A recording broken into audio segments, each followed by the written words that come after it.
we've got the 2 Tailteann Cup semi-finals, so we'll be probably hoping to go one better this year and get to a final. Mark, I'll go to you. What do you think of the draw? It's obviously a tough draw, but like we've played both yourselves and Kildare in the league already, and played Tipperary a couple of times last year in Division 4 and the year before, so like it's not unknown, so I suppose that's probably a positive. Yeah, no, I agree with you as well. We're all quite familiar with each other. I know we've played Kildare 2 or 3 times over the last couple of years, and same with yourselves. So from a Sligo point of view, really looking forward to it, and we're lucky enough that we don't have that many mad long journey. I think we're heading for you only up the road, so yeah, it was nice to get something close to home for that game.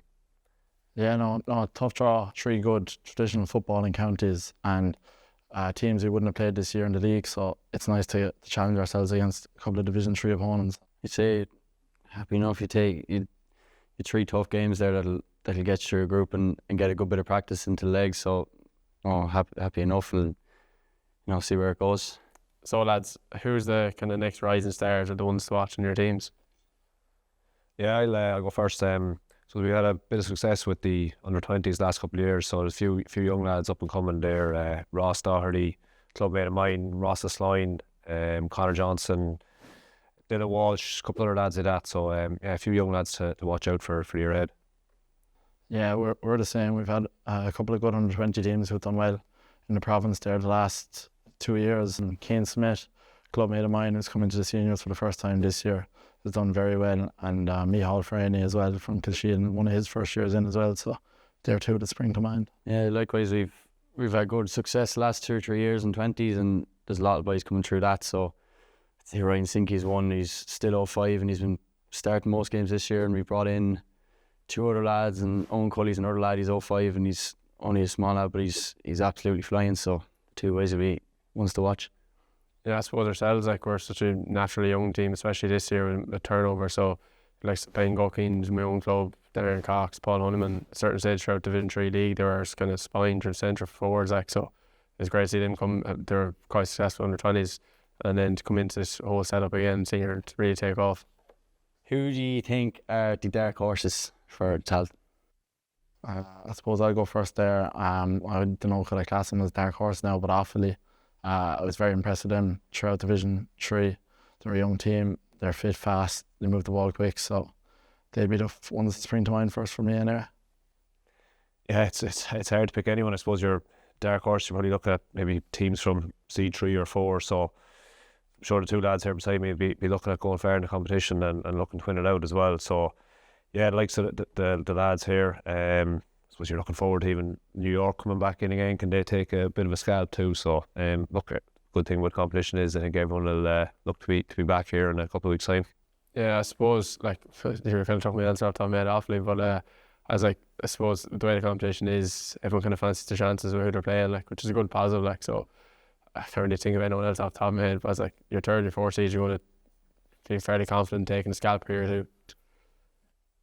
Probably go Wexford after their league campaign. They obviously didn't have a great league final, but just the performances and the dominance over the rest of the teams, and you could kind of throw a blanket over the top few teams in Division 4 and the bottom through a few in Division 3, so I definitely back them to show up and see what they can do.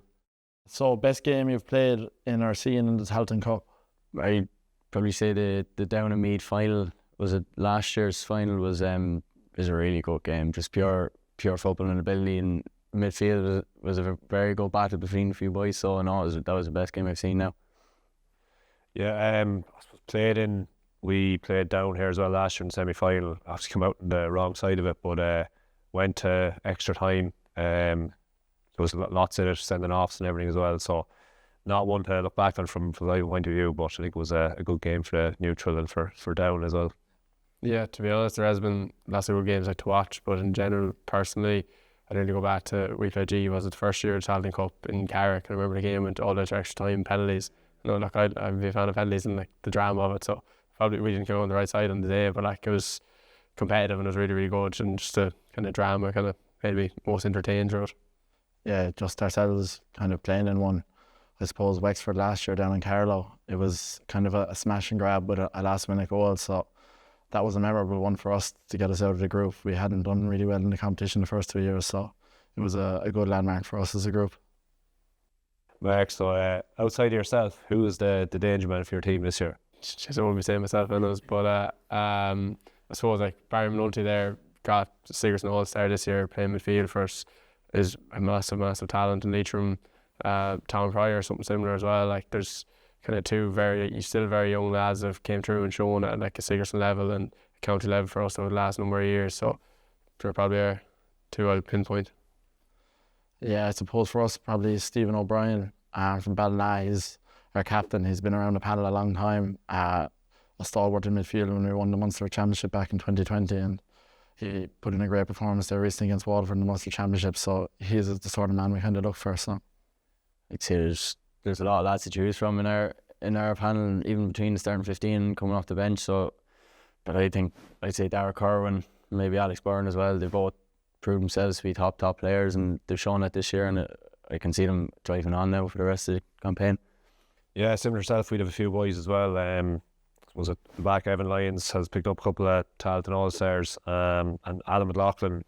He's probably come into the team over the last 2 or 3 years, but he's been really good forward for us from a scoring point of view. So I picked the two boys.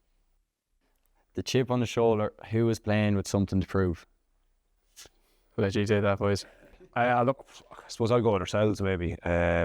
We've got the 2 Tailteann Cup semi-finals, so we'd be probably hoping to go one better this year and get to a final. Yeah, I'd probably go with someone like Sligo or Laois as well. Laois were in a final there not so recently as well. So any of the teams that have been knocking around the kind of latter stages of the competition will always want to come back and try and go that one step further. Yeah, I suppose if you're so-called like bigger teams now, like Westmeath came down from Division 2, and that's obviously something we want to prove. I'd say ourselves also, like I know everyone knows the league and probably go the way we wanted it to go, and like we had a good performance against Mayo and just want to carry that on going forward in Tailteann. And probably as well, yeah, I'd say ourselves, maybe just after the last few weeks between the last few minutes of the Loud game and the difference that made, so trying something to prove now and do our best to have a good campaign. So lads, the worst training drill?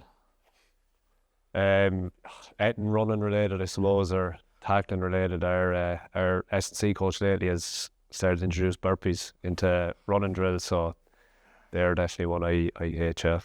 I'd go definitely the one-on-one. You have a square, it's a short square, and a boy on each cone, and it's a one-on-one for 30 odd seconds or a minute, and it's a killer. Like you're in, a few boys getting sick after that one. You know, you're all attacking players. As I suppose I'm similar to you, Niall, like conditions outside things, like our S&C coach kind of gets a bit too much enjoyment out of that side of things for my liking, but that's probably what I go with as well. Yeah, I'm around the same as well. I had the conditioning and running and stuff like that, and the 4 men on the outside of the grid when you've won the middle chasing the ball, that one wouldn't be a favourite of mine either, so it'll be one of those anyway. If the GA had transfer windows, who would you bring in? I'd probably bring in Paul Conroy from Galway. Obviously playing serious football at the moment, and big age maybe as well. He might thank me for that, but yes, it'd be someone I'd definitely look to win from a forward perspective. He's a serious kicker of the ball, so I'd go with Paul Conroy. I'd probably have to say Shane Walsh, the way he's playing this year, especially with the 2 pointers to suit him, so I'm not going to say midfielder, so I'll go a full forward and bring him in, I'd say. Yeah, I suppose myself, probably Paddy Clifford at the moment. The way he can run a game and orchestrate how Kerry play is unbelievable, and he's got everything, kick, pass and scoring, so he's definitely one I wouldn't mind having in the team. I suppose I was kind of finding it hard to think there, but recently, like we just played Mayo there, Ryan O'Donoghue just kind of showed like why he's one of the top forwards in the country at the minute, like just his natural scoring power is something that could really benefit any team, like, so that's what I'll probably put down.